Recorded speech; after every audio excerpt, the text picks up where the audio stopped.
This box is about the size of a deck of cards, with no battery, fuel tank, fan, or moving parts. Set on a wood stove, it begins producing electricity within 90 seconds and continues as long as the fire burns.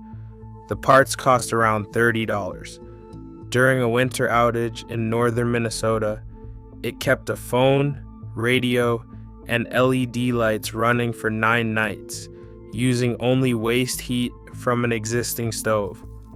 I'm going to show you exactly how this box works and why the physics behind it has been understood, measured, and sitting in the engineering textbooks since 1821, more than 200 years. Then I'm going to show you why you've seen it bolted inside a $200 camping stove, but never once been told you can build the same thing yourself for the price of a pizza. And then I'll walk you through exactly what you need, what it costs, and how to put one together this weekend. But first, you need to understand something about the stove you already own, because once you see this number, you are not going to look at your fire the same way again. A wood stove running at a comfortable burn is putting out somewhere between 15,000 and 30,000 watts of heat. Your phone needs about 5 watts to charge. A bright LED reading light needs less than 1 watt. So the question is not whether there is enough energy coming off that stove to run your small electronics. There is more than 1,000 times enough. The question is why all of it, every single watt, goes straight up the chimney and out into the cold while you sit there in an outage scrolling on a dying phone. The answer is that heat and electricity feel like two completely different things. They are not. There is a bridge between them. It was discovered 2 centuries ago, and it costs $30 to build. The bridge is called the Seebeck effect, and here's the part nobody tells you. It requires nothing. No combustion, no chemistry, no spinning magnets, no maintenance. In 1821, a physicist named Thomas Seebeck joined 2 different metals into a loop, heated one of the junctions, and watched a compass needle deflect nearby. Current was flowing, produced by nothing but the temperature difference between the hot end and the cold end. 22 years later, a French watchmaker named Jean Peltier discovered the same effect runs in reverse. Push current through that junction, and one side gets cold while the other gets hot. That reverse version is what is inside every electric cooler and mini fridge sold today. Same component, same physics. Run it the way Peltier did, and it cools. Heat it the way Seebeck did, and it generates. The device is called a thermoelectric module, and it is genuinely sitting in millions of American homes right now, pointed the wrong way. Here is exactly what is happening inside that little ceramic wafer. It is packed with dozens of tiny pillars of a semiconductor, usually bismuth telluride, wired so that one flat face is the hot side and the opposite face is the cold side. When you heat one face and cool the other, the charge carriers inside the semiconductor literally pile up on the cold end, the way air pressure builds on one side of a door. That pile up is a voltage. Connect a wire across the 2 faces and the charge flows. A steady, direct current, no ripple, no pulsing, for exactly as long as you maintain the temperature gap. There is no wear surface. Nothing rubs, nothing burns, nothing degrades in any way you would notice in a decade. The only thing the device asks of you is that you keep one side hot and the other side cold.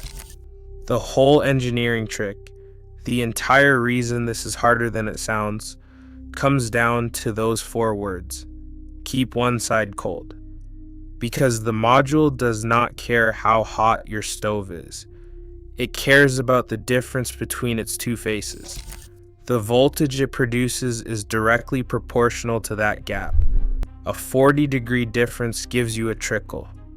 A 150-degree difference gives you something that charges a phone. And the enemy of that gap is the simplest thing in the world: the cold side warming up. Set a bare module on a hot stove, and within a minute, heat soaks straight through it. Both faces reach the same temperature. The gap collapses to zero, and your output dies even though the stove is roaring. This is the single mistake that kills almost every first attempt, and it's why the people who tried this once and gave up will tell you it does not work. It works. They just let the cold side win. The fix is a heat sink, a chunk of finned aluminum, the kind that sits on a computer processor, bolted to the cold face to dump heat into the room air faster than the stove can push it through. That heat sink is the difference between a dead module and a working generator, and it costs about $8. With a good heat sink and a stove at full burn, a single module holds a temperature difference well over 150 degrees and produces somewhere in the range of 2 to 5 watts continuously. That does not sound like much until you remember what it's competing against. A Tesla Powerwall costs around $12,000 and degrades about 2% a year. A basic off-grid solar setup with batteries runs $15,000 to $25,000 installed and produces exactly nothing at night, in a storm, or under the heavy winter cloud cover that happens to be the same weather that has you running the stove in the first place. This box produces the most precisely when solar produces the least. They are mirror images. One needs sun, the other needs the cold, dark night you're already heating against. And if you think this is fringe, look at what it's already quietly powering. NASA has run thermoelectric generators on deep space probes for over 40 years. Voyager 1 left the solar system on them and is still transmitting. There is no sunlight out there to run a panel, no air to run a turbine, so the spacecraft carries a block of decaying material that stays hot and a set of thermoelectric modules wrapped around it, turning that temperature difference into the electricity that runs the entire vehicle for decades with zero moving parts. The exact same effect on a vastly smaller heat source is what is inside the camping stoves you can buy today. The well-known BioLite stove burns a handful of sticks and uses a thermoelectric module to produce around 3 watts, enough to run its own fan and charge a phone off the side. Companies sell wood stove units that bolt onto a home stovepipe and put out 30, 50, or 100 watts. They work exactly as advertised. They are real, they are proven, and they are quietly expensive. A finished name brand unit runs $200 to $700 for parts that, bought separately, cost a small fraction of that. So here's the honest question. If the physics is 200 years old, if NASA trusts it to power spacecraft that can never be serviced, if it is already bolted inside products on store shelves, why has no one ever told you that you can build one for $30? Why is this not in a single home preparedness pamphlet, recommended by a single energy advisor, stocked in a single hardware store as a kit? The answer is not a conspiracy. It is a structure. Thermoelectric power is brilliant at exactly the scale that nobody can build a business around. There is no recurring revenue in it. You build it once and it runs for a decade with no fuel, no subscription, no replacement parts to sell you.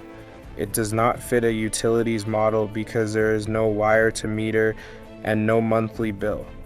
It does not qualify for the 30% federal solar tax credit because that credit was written specifically for photovoltaic and solar thermal systems, and a heat-driven generator is neither. It has no product category in the building code, no inspection protocol, no certified installer industry to promote it. The companies that do sell it survive by wrapping it in a finished, branded, marked up package, because a bare module and a heatsink, the actual working core, is so cheap and so simple that there is almost no margin in telling you the truth about it. The technology is not suppressed. It is just unsellable in the form that would help you most. So the form that would help you most never gets advertised. We are told the serious options are a whole house battery wall, or a roof full of panels, or a gas generator rattling in the yard with a fuel can beside it. Those are real, and they are also expensive, complicated, and, in the case of solar, useless at the exact moment a winter storm knocks the grid out. Meanwhile, the stove you are already running to survive that same storm is throwing 20,000 watts up the chimney, and a $30 box could be skimming 5 of them off the top to keep your phone and your lights alive. One of those is the sophisticated solution, and one is primitive, and it is genuinely not obvious which is which. So here's how you build it. The heart of the device is a single thermoelectric module. You want one specifically rated for power generation, not a cheap cooling Peltier, because generation modules are built to survive the heat. Look for one marked TEG, or a high temperature module like TEG 1126111 or similar. It is a flat ceramic square about 1.5 inches on a side, with 2 wires coming out. Cost is around $12 to $15. A standard cooling Peltier will work for a first test, but its solder can soften and fail at stove temperatures, so do not trust one long term. On the cold side, you need a CPU heatsink. The bigger and finnier, the better. A pulled aluminum heatsink from an old desktop computer is free. A new one is about $8. Bolt it firmly to the cold face of the module with a thin, even layer of thermal paste in between, the same paste used on a computer chip, about $2 a tube. Even contact is everything. Any air gap is a dead spot. On the hot side, you want a flat steel or aluminum plate to spread the stove's heat evenly into the module and protect it from direct flame contact.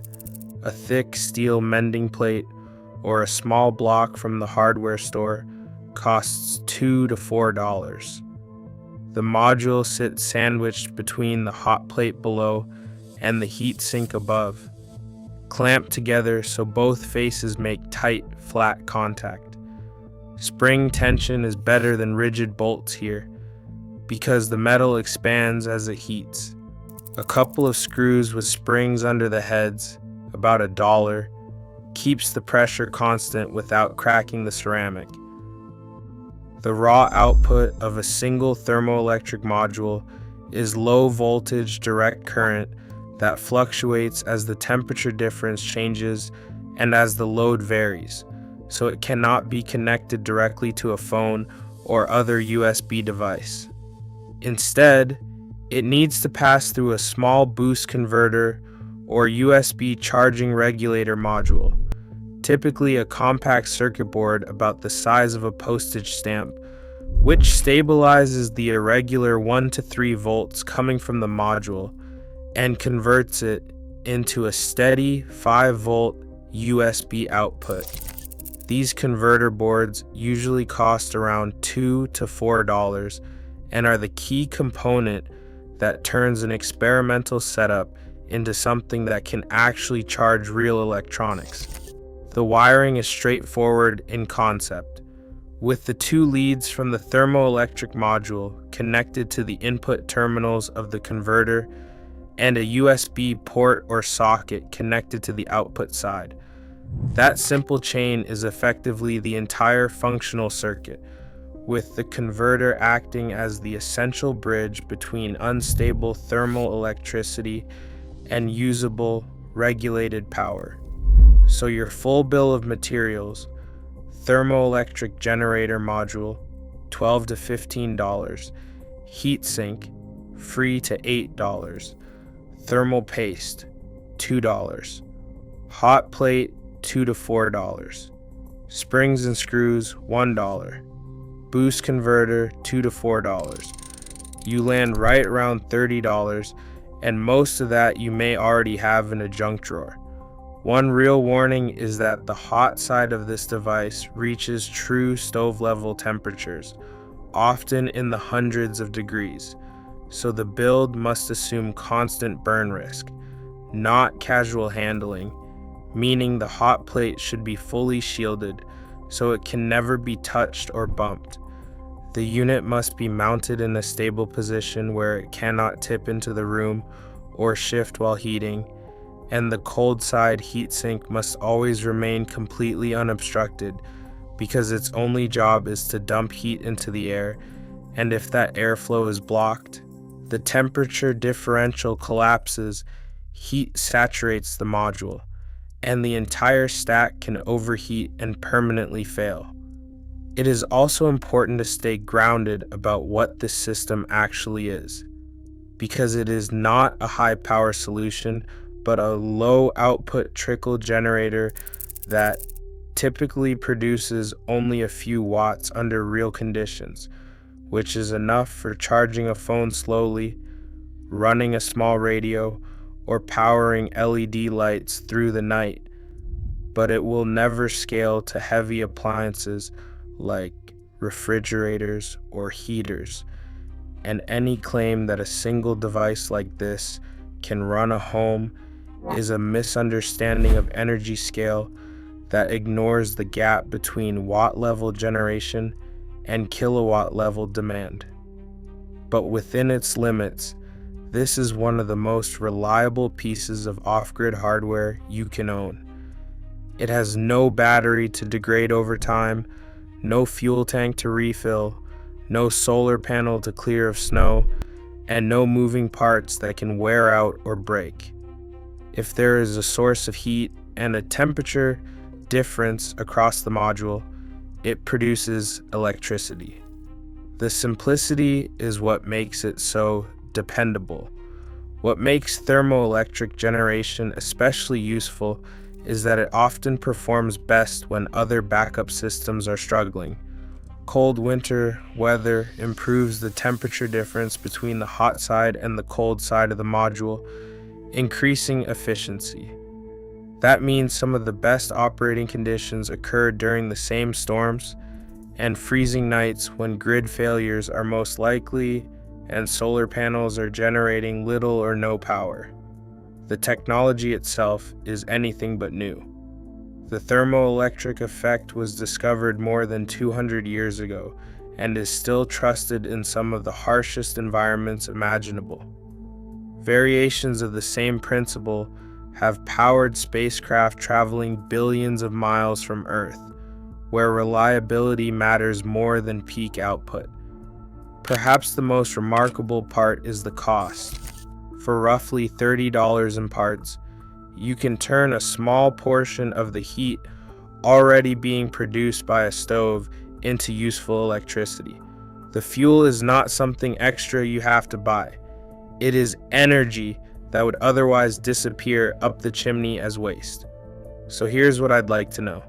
If you had $30 and a free afternoon, would you build a box that turns your stove's wasted heat into all-night power? Or would you keep letting it vanish up the flue? Tell me your reasoning in the comments.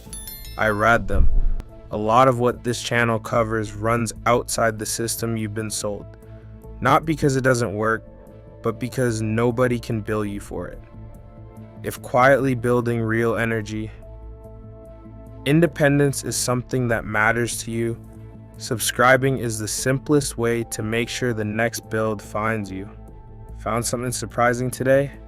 Hit subscribe and stay tuned for more.